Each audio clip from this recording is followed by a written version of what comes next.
meu nome é Aline Bene, eu sou professora de redação no curso de pré-vestibular social do Coletivo Vem desde 2016 e essa é a aula inaugural no curso de redação online que a gente vai estar fazendo. Hoje eu vou conversar com vocês um pouco sobre a história do Enem, para a gente entender um pouco melhor o que é esse vestibular que a gente usa como modelo dos nossos estudos e quais são as habilidades que eles buscam avaliar em um vestibulando, para a gente poder desenvolvê-las e então chegar no nosso resultado final, que é uma redação nota 10. O Enem foi aplicado pela primeira vez em 1998, mas nessa época ele ainda não era um vestibular. Inicialmente, ele surgiu como um método avaliativo do ensino médio nacional, para verificar se as escolas estavam seguindo as diretrizes do MEC e qual seria o desempenho dos alunos em uma prova que abrangesse todo o conteúdo do ensino médio.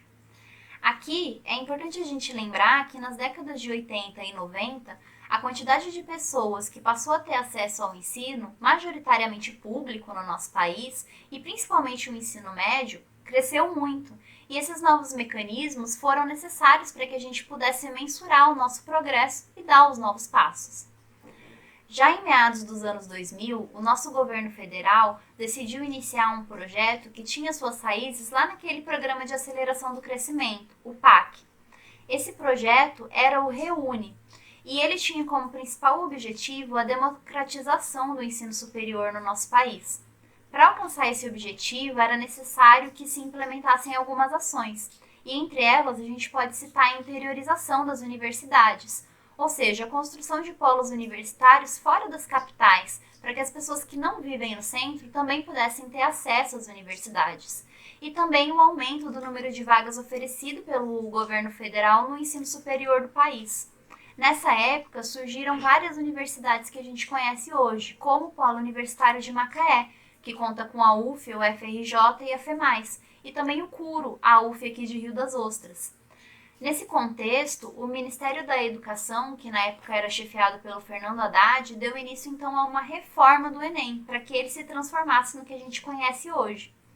Foi em 2009 que teve a primeira aplicação do Enem enquanto um vestibular de nível nacional.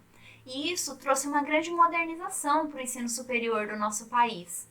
Não só pelo tamanho do vestibular, já que era a primeira vez que uma única prova poderia dar acesso a tantas instituições no nosso país e que deixou o processo burocrático para o acesso ao ensino superior tão enxuto, mas também pela metodologia utilizada para avaliar os alunos. Uma vez que esse Enem ele era pensado nesse contexto do REUNE, de democratização do acesso, ele levou como critério avaliativo a construção da cidadania do estudante muito mais em foco do que os vestibulares tradicionais, que tinham uma proposta mais conteudista. Isso tudo modificou bruscamente a forma como a gente enxerga as nossas possibilidades de estar no ensino superior no nosso país hoje. A redação do Enem é muito fiel a essa essência democrática que permeia a prova como um todo. E uma grande demonstração disso é o papel central que os direitos humanos têm no processo de avaliação da redação. Durante muitos anos, ofensas aos direitos humanos ensejavam que durante a correção essa redação fosse zerada. E isso só foi modificado quando, em 2017, o governo federal do Michel Temer exigiu que esse mecanismo fosse retirado da proposta da redação. Ainda assim, a banca de avaliação da redação continua utilizando os direitos humanos como um critério assertivo na mensuração da nota do aluno, uma vez que ofensas aos direitos humanos ainda podem ensejar numa diminuição de 200 pontos da nota do aluno. Outro critério que nós verificamos a inclusão dessa cidadania como um ponto central dentro do processo avaliativo é justamente o peso que a nota da redação tem na pontuação final desse vestibular, uma vez que a nota da redação perfaz 1/5 da nota final desse vestibular. Isso demonstra que essa banca procura colocar o aluno como protagonista do processo de construção do conhecimento, para que ele não fique ali apenas passivamente recebendo as questões e os conteúdos e respondendo de forma automática, mas que ele abrace esse processo de reflexão. Falando um pouco mais diretamente sobre a estrutura da redação do Enem, ele propõe uma dissertação argumentativa. Então, ele propõe um texto que trabalhe com a exposição de fatos e com a exposição de uma opinião e a tentativa de convencimento do receptor, do leitor, de um ponto de vista. Mas essa redação, em sua proposta, ela tem alguns elementos diferenciais. Um deles, por exemplo, é o recorte espacial. A redação do Enem, ela sempre busca ter temas que sejam pertinentes à realidade do contexto nacional. Então, ele sempre vai buscar coisas que tenham relevância dentro das problemáticas do país.